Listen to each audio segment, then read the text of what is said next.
Gracias, Señor Padre Santo, porque sabemos que estás con nosotros, Señor, porque Gracias. has diseñado esta reunión para que disfrutemos y te conozcamos y crezcamos, Señor, en el conocimiento tuyo, Señor. Señor, pon claro tu mensaje en mis palabras, Señor, para que pueda llegar profundo, Señor, para que pueda llegar en su momento adecuado, Señor, y transforma nuestros corazones, Señor, cámbianos, para que podamos llegar al conocimiento tuyo, al entendimiento tuyo, Señor, a crecer en nuestra vida, en un propósito, Señor, a crecer en el conocimiento de tu palabra, Señor, y a poder llevar esperanza a tanta gente que está esperando por tus palabras, Señor, está esperando por tu atención, está esperando por tus milagros, Señor.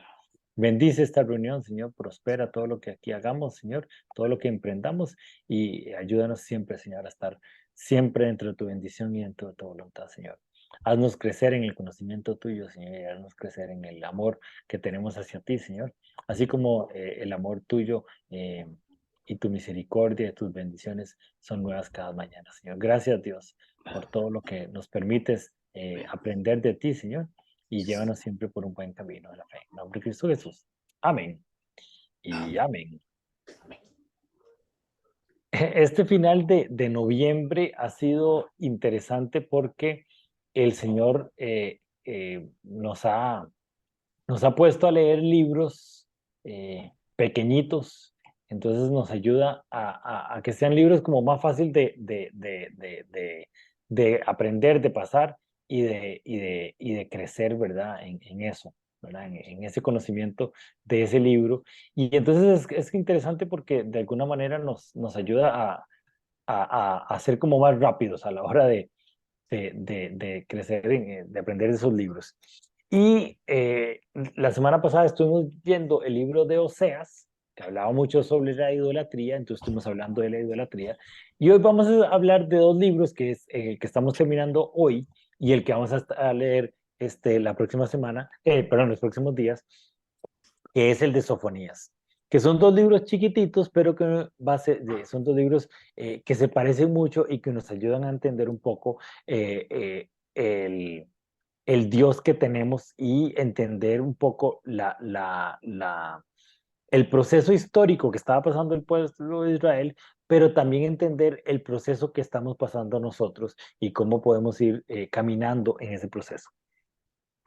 El libro de Oseas hablaba sobre en el reino del norte. Recuerdan que el pueblo de Israel se partió en el reino del norte y en el reino del sur.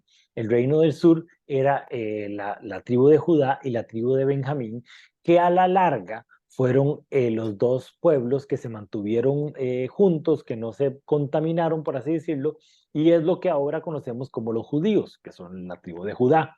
Eh, entonces, el manejo que Dios le da a ese proceso del exilio es muy diferente en el reino del norte que en el reino del sur, aunque los dos reinos entraron en problemas serios con la idolatría y entraron en problemas serios con lo que Dios les había pedido y que no estaban cumpliendo, ¿verdad? Entonces, tanto el libro de Habacuc como el libro de Sofonías son libros dentro de los profetas menores y los dos están ubicados en el reino del sur.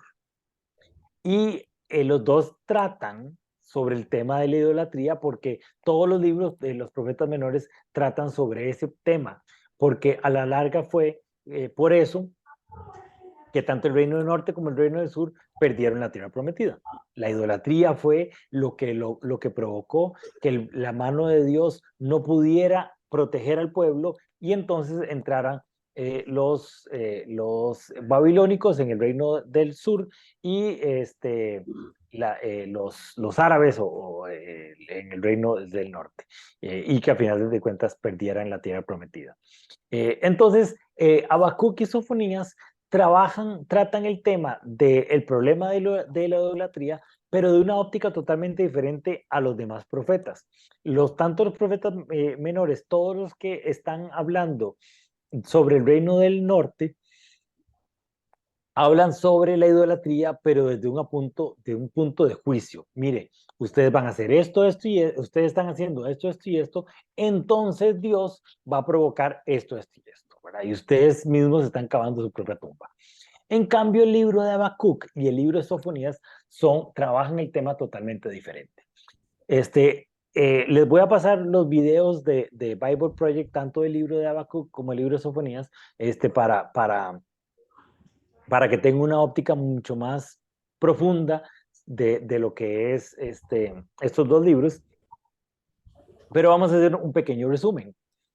Los dos libros están escritos a finales de las décadas antes de que pierdan el pueblo de Israel, ¿verdad? El reino del sur. Y los dos hablan sobre la injusticia y la idolatría. La injusticia desde una óptica desde que los gobernantes o los reyes de esa época estaban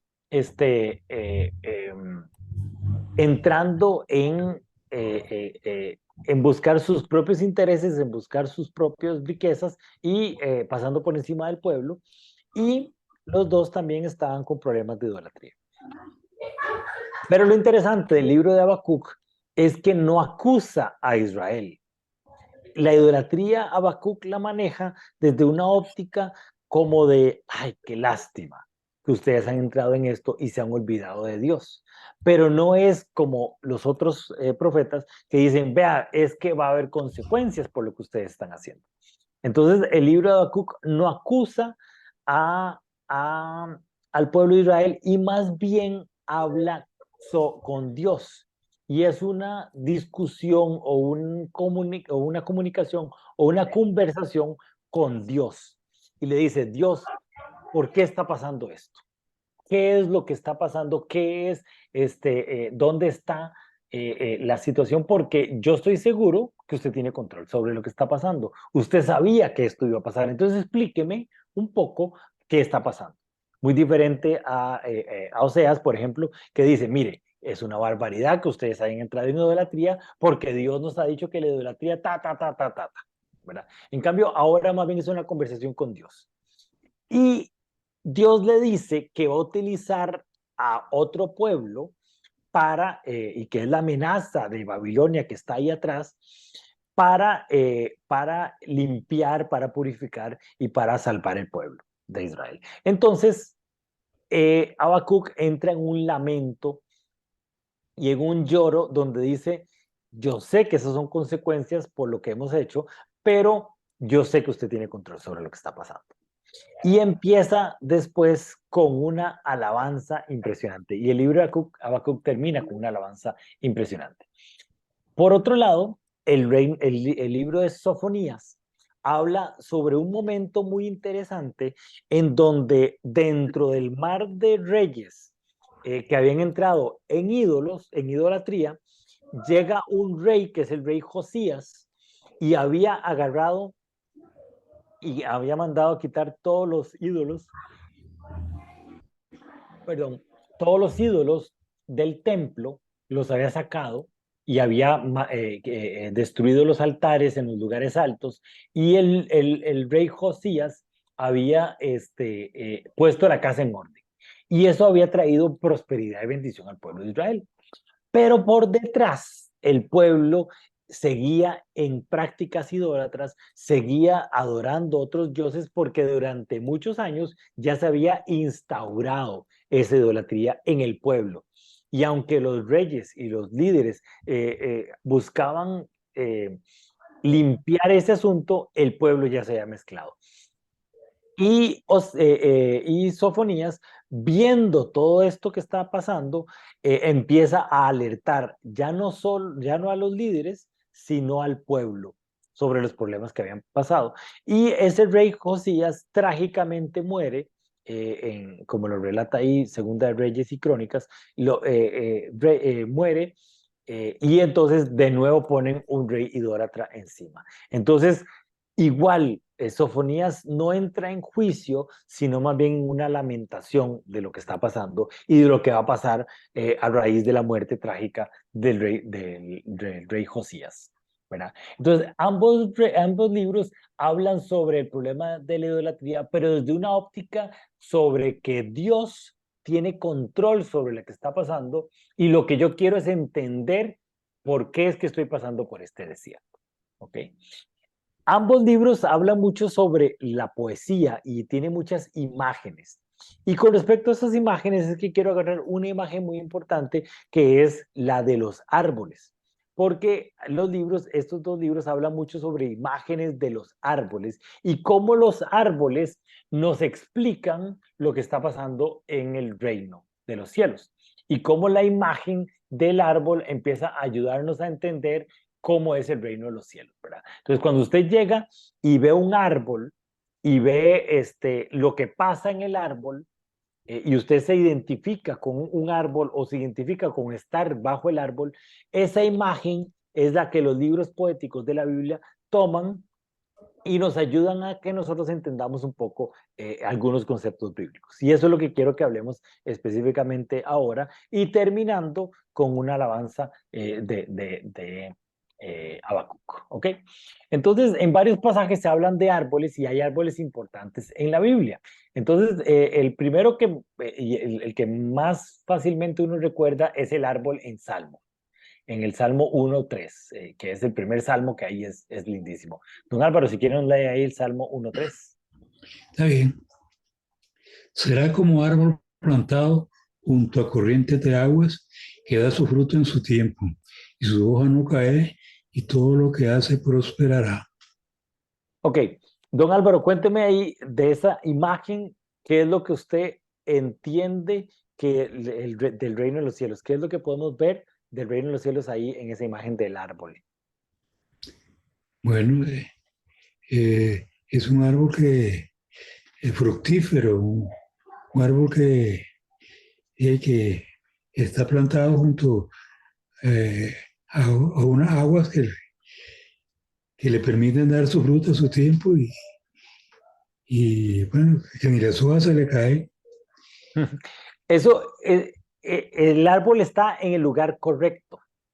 Pero lo interesante es que los árboles no deciden dónde se plantan. Al árbol lo plantaron, ¿verdad? Será como un árbol plantado junto a corrientes de agua, ¿verdad?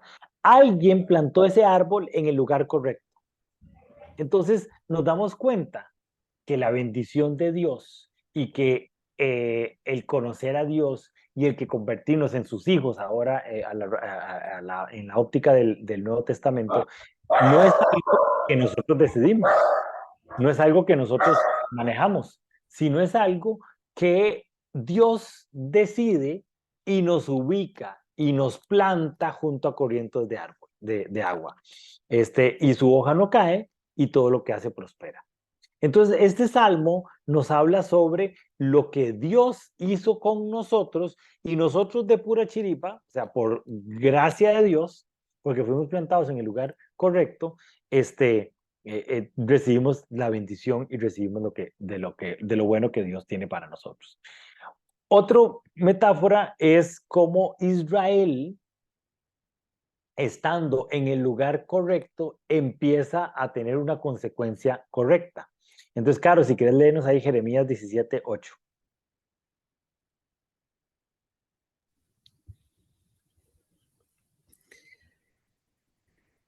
Porque será como el árbol plantado junto a las aguas, que junto a la corriente echará sus raíces, y no verá cuando viene el calor, sino que su hoja estará verde y en el año de sequía no se fatigará ni dejará de dar fruto.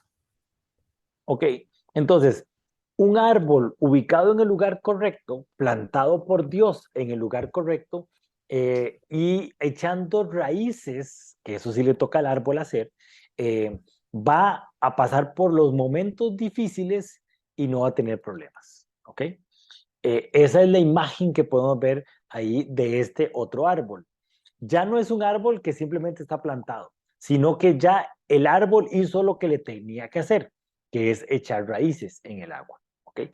Y ahí es donde vemos la importancia de tener, de hacer lo que nos toca a nosotros hacer.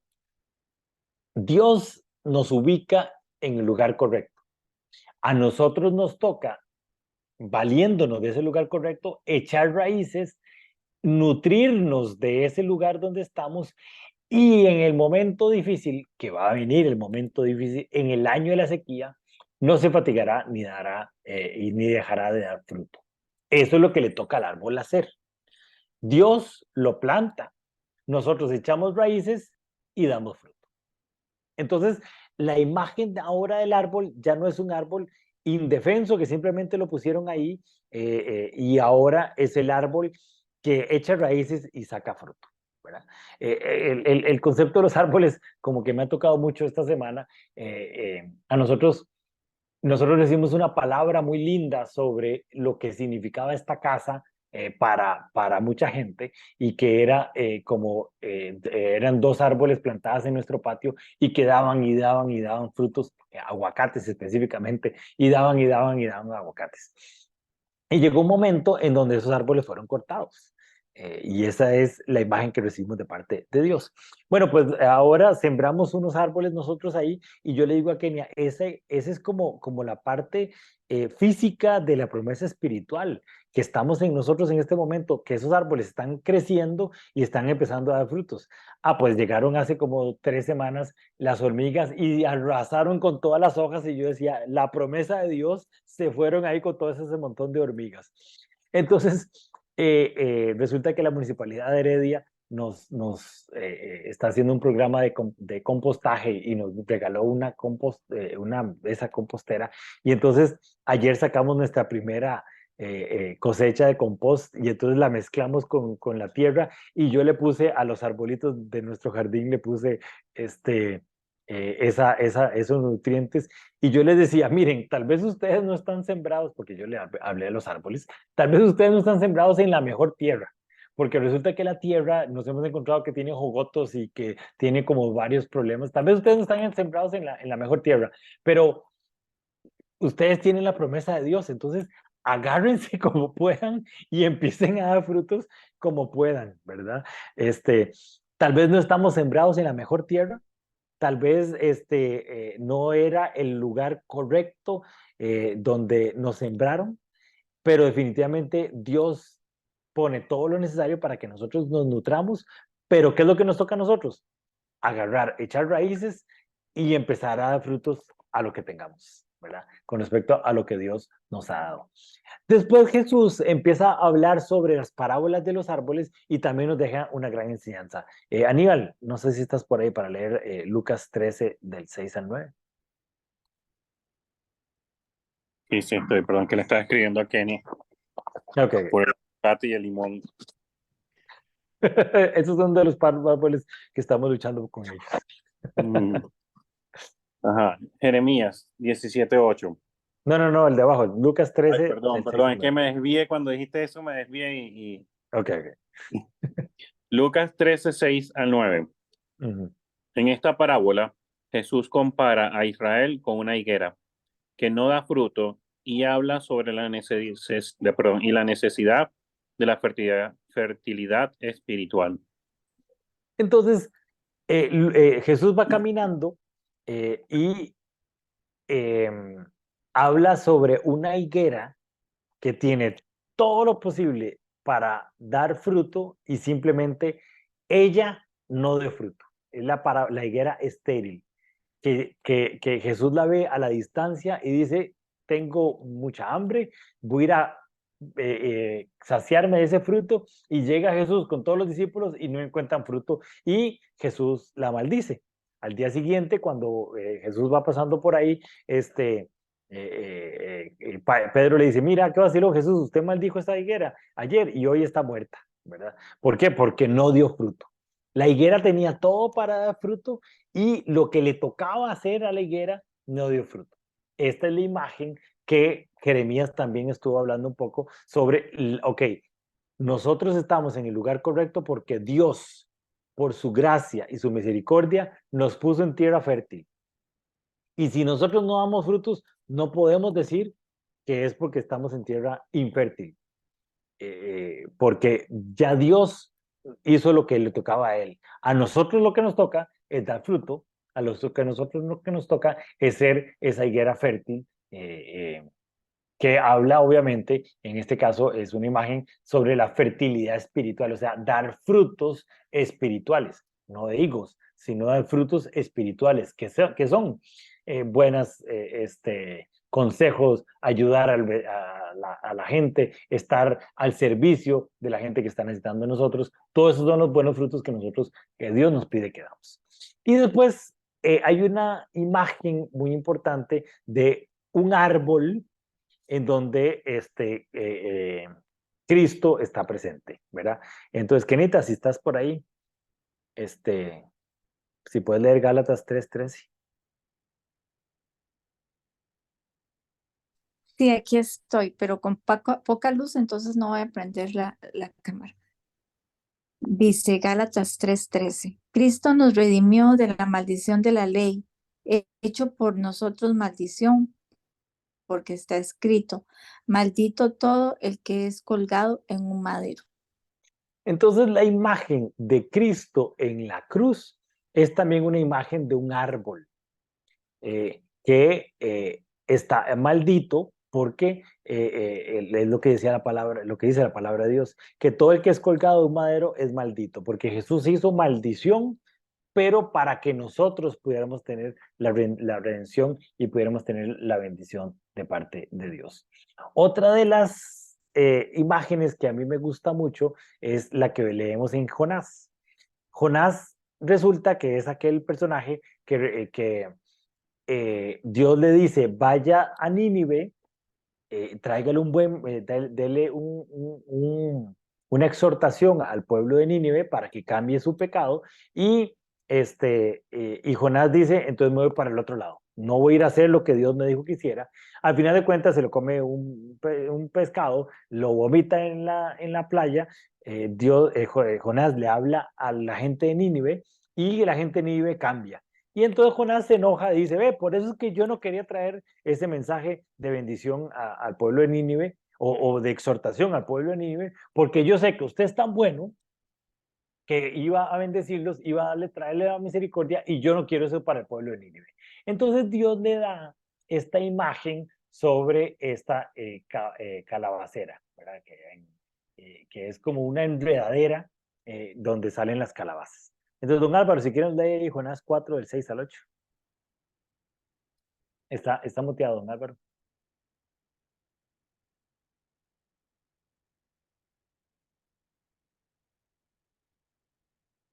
No puede activar el audio. Oh, ahora sí. Y preparó, eso es lo que tengo que leer, ¿verdad? Sí, señor. Jonás 4, 6 al 8. Exacto. Y preparó Jehová Dios una calabacera, la cual creció sobre Jonás para que hiciese sombra sobre su cabeza y le librase de su malestar. Y Jonás se alegró grandemente por la calabacera. Pero al venir al alba del día siguiente, Dios preparó un gusano, el cual hirió la calabacera y se secó. Y aconteció que al salir el sol, preparó Dios un recio viento solano, y el sol hirió a Jonás en la cabeza, y se desmayaba, y deseaba la muerte, diciendo, mejor sería para mí la muerte que la vida. Jonás es de los personajes más reactivos y más berrinchosos que yo he conocido en la Biblia. Es vaciloncísima la historia de Jonás porque se enciende como una mecha y Dios tiene que como que tranquilizarlo un poco y Dios desde que se lo comió un pez, durante 3 días estuvo en la panza del pez, yo creo que Dios lo trató también así bastante fuerte a Jonás. Pero lo que Dios le estaba explicando a Jonás es que, mire, usted no hizo nada, Jonás estaba sentado como en un monte y el monte estaba haciendo mucho sol, entonces Dios de la noche a la mañana creció esa calabacera y le dio protección a Jonás. Entonces Jonás estaba muy contento durante todo el día, debajo de la calabacera y alababa a Dios y estaba muy contento y estaba muy feliz. Se va a dormir, llega un gusano, se come toda la calabacera y al día siguiente el sol fuertísimo. Y Jonás igual se levanta como una mecha y dice, qué barbaridad, ¿por qué estoy yo en este lugar? Y Dios lo que le dice, mire, usted no hizo nada para que esa calabacera creciera. Igual, nosotros no podemos decir que el fruto que estamos dando es porque somos muy artistas, porque hicimos todo lo que teníamos que hacer. No, no, no. El fruto que estamos dando es simplemente porque Dios hizo que saliera fruto en esa calabacera. Igual, si no hay fruto, tampoco es culpa de la calabacera. La calabacera estaba ahí feliz dando fruto y llegó un ente externo, un gusano, y empezó a comerse la calabacera, y usted no puede maldecir la calabacera. Entonces Dios dice, usted no puede juzgar a un pueblo que está actuando mal porque el pueblo no tiene nada que ver. El pueblo simplemente está reaccionando con respecto a las enseñanzas o a la doctrina o a los dirigentes que lo están dirigiendo ese pueblo. Entonces, usted no puede juzgar a un pueblo que está actuando mal y echarle la culpa al pueblo que está actuando mal. Igual como tampoco puede juzgar a un pueblo que está actuando bien y diciendo es que ese pueblo es superior a este otro porque este actúa bien y este actúa mal. Dios dice, eso no le toca a usted. El juicio no le toca a usted hacerlo. Por eso Jonás, Dios lo obliga a que le hable palabras de misericordia al pueblo de Dios para que el pueblo cambie su manera de actuar. Entonces Nínive cambia su manera de actuar y entonces recibe la bendición de parte de Dios. Esa es la gran enseñanza del libro de Jonás y está toda basada en la calabacera que Jonás estaba ahí sentado viendo, ¿verdad? Entonces vemos que esas imágenes de árboles empiezan a darnos una idea de quién es Dios y cómo nosotros tenemos que reaccionar con respecto a Dios. Y después hay dos árboles importantísimos, uno en el Génesis y otro en el Apocalipsis, que nos ayudan a entender el reino de Dios. ¿Ok? Caro, si quieres lees ahí Génesis 2:9.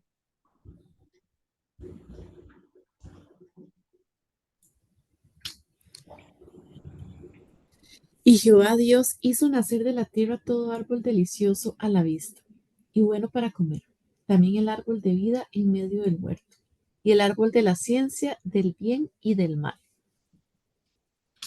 Ok, en el Edén habían un montón de árboles que daban un montón de frutos buenos, y también habían dos árboles que el escritor de Génesis de alguna manera hace énfasis, es el árbol de la vida y el árbol de la ciencia del bien y del mal, o el árbol del conocimiento del bien y del mal. Dios le pide a Adán y a Eva que no coman del árbol del conocimiento del bien y del mal. No le dice nada sobre el árbol de la vida. Simplemente le dice, ok, este árbol del conocimiento del bien y del mal, no quiero que ustedes conozcan, que coman de ese. Resulta que Génesis, como es el libro que empieza a explicar mucho sobre la creación, empieza a explicar mucho sobre un pueblo o una humanidad que está naciendo y que está creciendo, entonces no explica mucho el asunto, ¿verdad? Igual como un chiquito cuando un niño preescolar, usted simplemente les dice, así son las reglas y no le explico mucho las reglas porque no tienen el conocimiento o la suma de conocimiento para entender a profundidad esa regla. Simplemente si cruzamos la calle usted me da la mano. Y el chiquito, ¿pero por qué? Usted me da la mano y simplemente. Porque no tengo tanta, usted no tiene tanta información para que yo le vaya a explicar y usted pueda entender racionalmente por qué es esa regla. Si yo a Ignacio le digo una regla en este momento que tiene 17 años y no le explico el por qué, se arma la San Quintín aquí en esta casa, ¿verdad? Entonces ahora ya uno tiene que explicarle. ¿Por qué? Porque ya hay un conocimiento más grande. Igual en la Biblia, en Génesis, las cosas son explicadas como muy por encimita, pero ya, por ejemplo, en el Evangelio, ya Jesús sí se sentaba con los discípulos y le explicaba el porqué de las cosas y las parábolas y la forma y para que la gente tuviera un poquito más de conocimiento. E inclusive Pablo en sus cartas dice, es que ustedes a veces están para tomar lechita porque son chiquititos y no tienen el conocimiento, pero ya ustedes deberían estar comiendo carne, o sea, deberían estar comiendo cosas más profundas, ¿verdad? Entonces, en ese ir y venir del conocimiento es que la Biblia también explica algo o explica muy poquito, ¿verdad? Sobre el árbol del conocimiento del bien y del mal, es importante entender que ese árbol estaba ahí primero para ayudarnos a comprender el concepto de la ley, ayudarnos a comprender el concepto de la obediencia a Dios, y era muy fácil. La ley en tiempo de Adán y Eva era facilísima, solo había una cosa que usted no podía hacer, todo lo demás sí se podía, solo había una regla que usted no podía hacer, que era comer de ese árbol. Y aún así, por ignorancia, porque fueron engañados, Adán y Eva comieron del árbol del conocimiento del bien y del mal. Es que me estoy quedando sin baterías y no sé por qué.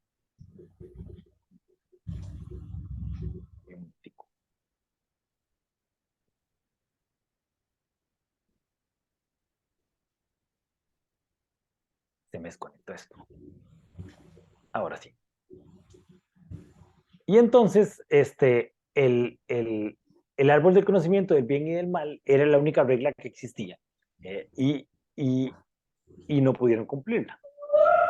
Ahora que ya uno tiene un poco más de conocimiento y ya a la luz de lo que hizo Jesús y el Antiguo Testamento y de todo lo que vimos, ya uno puede entender que la idea del árbol del conocimiento del bien y del mal es creerse que uno conoce más que Dios.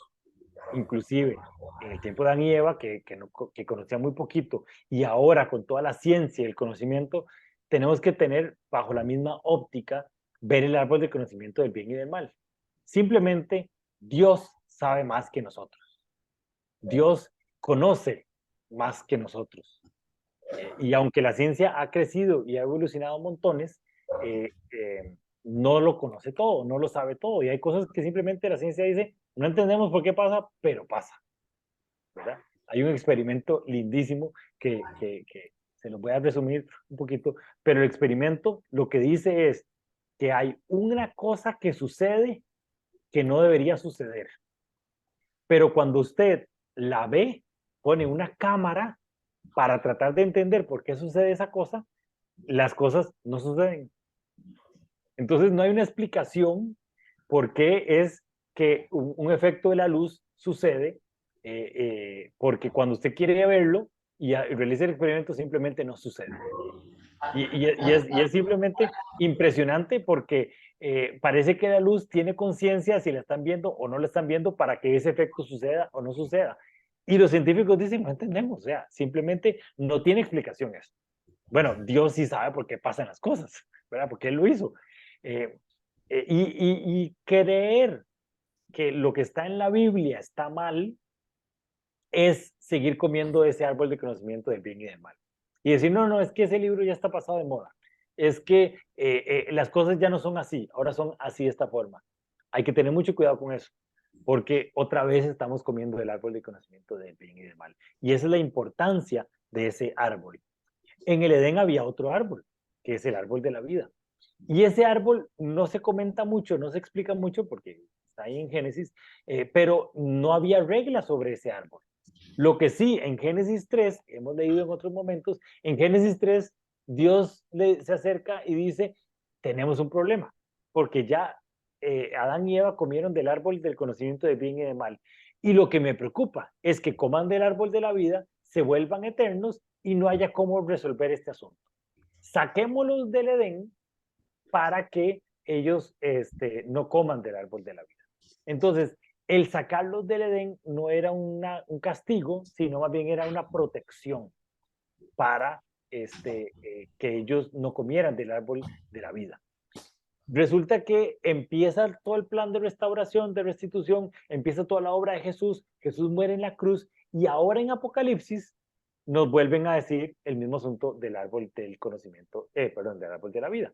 Entonces, Aníbal, si quieres ahí Apocalipsis 22:2.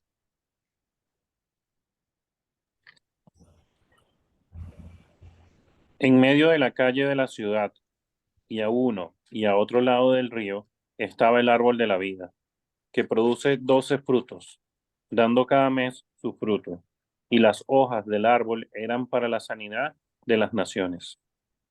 Resulta que el árbol de la vida es Jesús.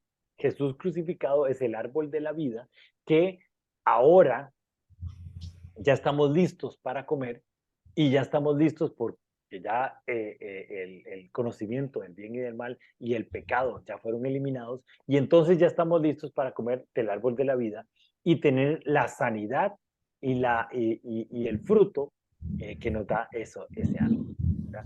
Entonces, en un lado tenemos el árbol del conocimiento del bien y del mal y en el otro lado tenemos el árbol de la vida.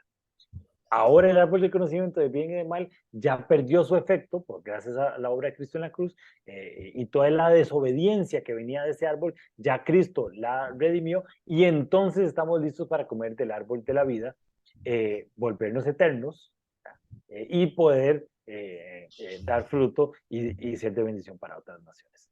Entonces ahí empezamos a ver ese montón de imágenes que hay sobre los árboles, y llegamos a mi punto favorito del libro de Habacuc, que es lo que estamos leyendo hoy en Habacuc 3. Resulta que el libro de Habacuc, los primeros 2 capítulos son de mucha tristeza, de mucho lamento, pero después en Habacuc 3 empieza Habacuc a recordar lo que Dios había hecho en el Éxodo, y cómo Dios venció a los enemigos del pueblo de Israel, liberó al pueblo de Israel de los egipcios y los metió en la tierra prometida. Y entonces Habacuc lo que dice es: recuerdo todo eso que Dios hizo, veo todo lo que vivió el pueblo de Israel como una imagen de lo que mi pueblo está por vivir, y empiezo yo a salir adelante con esperanza y con confianza sobre lo que Dios va a hacer. Porque si una vez lo hizo, también lo va a hacer con nosotros. Y eso es lo bonito del pueblo, de la oración de Habacuc, o del libro de Habacuc. Entender que si Dios una vez lo hizo, lo va a volver a hacer con nosotros. Y si en este momento no estamos viendo un momento bonito, agradable, no estamos viendo las bendiciones de Dios, bueno, al pueblo de Israel lo hizo, pero a mí también. Anteriormente me ha bendecido, me ha contestado oraciones, me ha traído prosperidad, me ha traído bendición. Y si antes lo hizo, también lo va a hacer conmigo. Todos los que caminamos en fe tenemos que saber que Dios nos bendijo y nos va a bendecir. Porque lo hizo una vez, lo va a hacer ahora. Y entonces llega Habacuc 3 del 17 al 19, que es de mis pasajes favoritos, y es lo que provocó este estudio, porque habla sobre la imagen de, ok, no veo el fruto, no veo lo que debería estar viendo, no veo que mi trabajo sea bien recompensado, pero eso no quita mi alabanza, eso no quita mi contentamiento, eso no quita mi confianza en que Dios va a hacer lo que tiene que hacer. Y entonces aquí se lo voy a leer, dice: aunque la higuera no florezca, ni las vides hayan frutos, aunque falte el producto del olivo y los labrados no den mantenimiento, y las ovejas sean quitadas de la majada, y no hayan vacas en los corrales, o sea, aunque mi cuenta del banco esté vacía, aunque mi trabajo no esté dando los resultados que yo quiero dar, aunque no veo un futuro cercano porque no veo animales que después voy a poder vender, y donde va a venir mi retribución, aunque yo no vea que mi futuro cercano y mi futuro lejano anden bien, eso es lo que podemos traducir ese primer pasaje, y después dice esta parte que a mí me encanta: con todo yo me alegraré de Jehová y me gozaré en el Dios de mi salvación. Jehová es el Señor de mi fortaleza, el cual hace mis pies como de ciervas y en mis alturas me hace andar. Aunque no vea todas las cosas que deberían estar pasando, yo sé que Dios, una vez lo hizo con el pueblo de Israel, también lo va a hacer conmigo. Una vez lo hizo con mis amigos, también lo va a hacer conmigo. Una vez el testimonio de los demás es mi confianza de que también lo va a hacer conmigo, aunque mis ojos no vean todas estas cosas.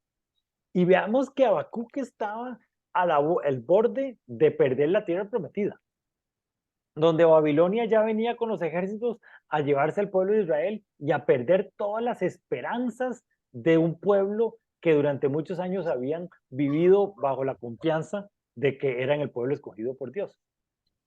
Aunque las cosas estaban bien difíciles para Habacuc, él dice, yo sé que usted lo hizo una vez y lo va a hacer otra vez. Y Habacuc no vio cuando el pueblo de Israel volvió a la tierra prometida, pero Habacuc sabía que iba a suceder. Y esa es la confianza que tenía Habacuc en el Dios de nosotros y el Dios de las alturas.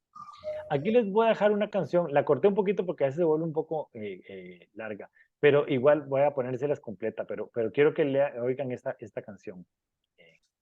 Ay, yo creo que no estoy compartiendo audio. Un momentico. Siempre me pasa compartir audio. Ahora sí. Entonces vamos a oír esta canción que nos ayuda a ver el Dios bueno que tenemos. ¿Okay?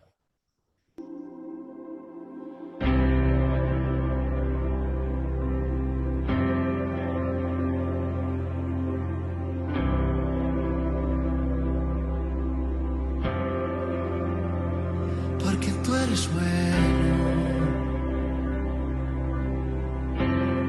en todo tiempo yo te adoraré.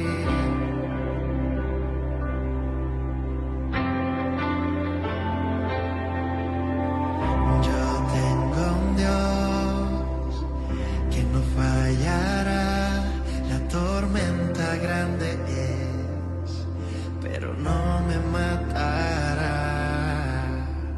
No importa lo que sea la situación, el control aún está en la palma de sus manos. El llanto dura una noche, más alegría siempre viene la mañana. Yo creo, yo creo. El llanto dura una noche, más alegría siempre viene la mañana. Yo creo, yo creo. Y aunque la higuera no florezca, aunque no haya fruto en las vides y el producto del olivo falte, todavía me alegraré, todavía me alegraré, todavía me alegraré, todavía me alegraré, todavía me alegraré, todavía me alegraré. Oh, oh, oh. El llanto dura una noche, siempre. Yo creo, yo creo, yo creo en ti, en ti. El llanto dura una noche, más alegría siempre viene la mañana. Yo creo, yo creo. Y aunque la higuera no florezca, aunque no haya fruto en las vides y el producto del olivo falte, todavía me alegraré, todavía me alegraré, todavía me alegraré, porque tú eres bueno. Y aunque la higuera no florezca, aunque no haya fruto en las vides y el producto del olivo falte, todavía yo, todavía me alegraré, todavía me alegraré. Eres tú también, mi amado, todavía me alegraré, todavía me alegraré, todavía me alegraré, porque tú eres bueno. ¿Cuánto puede sonar sus palmas?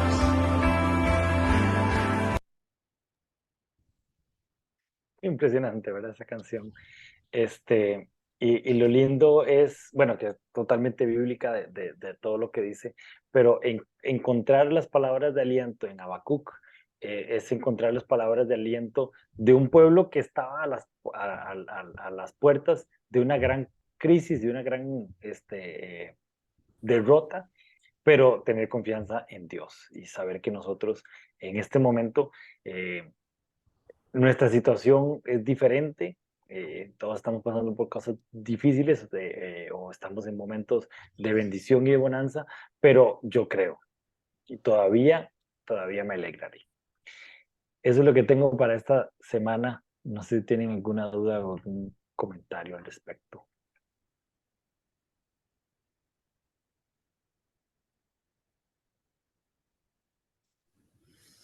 Estuvo muy bonito, Esteban, muy Sí, esperanzador. Ujú. así es.